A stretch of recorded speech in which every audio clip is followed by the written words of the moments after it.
Alors qu'il se lavait le visage, un homme remarqua soudain un X inexplicable sur son front. Il essaya rapidement de l'effacer avec de l'eau, mais peu importe ce qu'il faisait, il ne disparaissait pas. Paniqué, il demanda à sa femme s'il y avait quelque chose sur son front, mais elle lui assura qu'il n'y avait rien. Voyant qu'il allait être en retard au travail, il n'eut d'autre choix que de se couvrir la tête et de se rendre au bureau. Étrangement, ses collègues ne voyaient pas non plus le X, et à cet instant, il comprit que quelque chose n'allait vraiment pas. Ce X n'était-il visible que pour lui? Il se précipita aux toilettes, seulement pour constater que la marque était devenue plus épaisse et plus longue.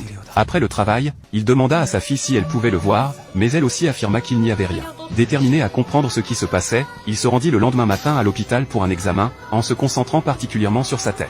Après plusieurs scanners, le médecin lui assura que son corps était parfaitement sain. Quant au X sur son front, le médecin expliqua qu'il s'agissait probablement d'une hallucination causée par le stress. Soulagé, l'homme sentit enfin un poids s'enlever de ses épaules.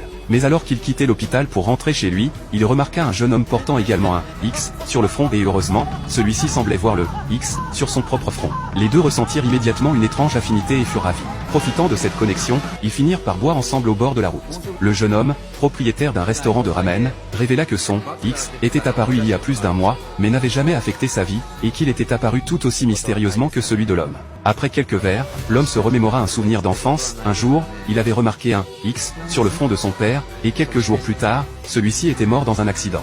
Bien que ce fût effrayant, aucun des deux n'osait y penser et s'encouragèrent mutuellement, convaincus que la marque disparaîtrait d'elle-même. En apparence, l'homme essayait de rester optimiste, mais il ne pouvait s'empêcher de craindre un accident. Il passa ses journées à la maison, cherchant désespérément à faire disparaître le X, sans succès. Puis, un jour, un journal télévisé annonça qu'une célébrité était morte subitement. Alors que l'interview de la célébrité avant sa mort était diffusée, l'homme fut horrifié de voir un X sur son front également. Pris de panique, il appela Mike, le jeune homme qui vivait la même expérience, mais c'est la femme de Mike qui décrocha. Elle lui annonça que Mike était mort subitement d'une crise cardiaque quelques jours auparavant. Choqué et ne sachant que faire, l'homme assista aux funérailles de Mike, seulement pour constater que le X sur son front avait disparu, confirmant que cette marque était bien un signe annonciateur de la mort. Elle pouvait apparaître quelques jours ou même plusieurs mois à l'avance. Voyant sa femme et sa fille dévouées, il ne pouvait se résoudre à les quitter, alors il souscrivit une assurance, espérant pouvoir contribuer à sa famille une dernière fois. Dès ce jour, il commença à vivre chaque journée comme si c'était la dernière, chérissant chaque instant avec sa famille, toujours inquiet de ne plus jamais les revoir.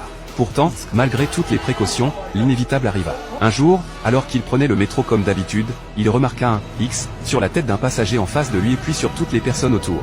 Lorsqu'il se leva, chaque personne dans la rame portait un X. Comprenant que le train était en danger, il cria pour que tout le monde sorte et prenne un autre train, mais personne ne l'écouta, le prenant pour un fou. N'ayant pas le choix, il sortit pour demander des explications au personnel seulement pour voir le X sur la tête de l'employé. Pire encore, toutes les personnes sur le quai portaient la marque. Pris de panique, il courut hors de la station, mais à l'extérieur, chaque personne qu'il voyait avait également un X. Réalisant qu'une catastrophe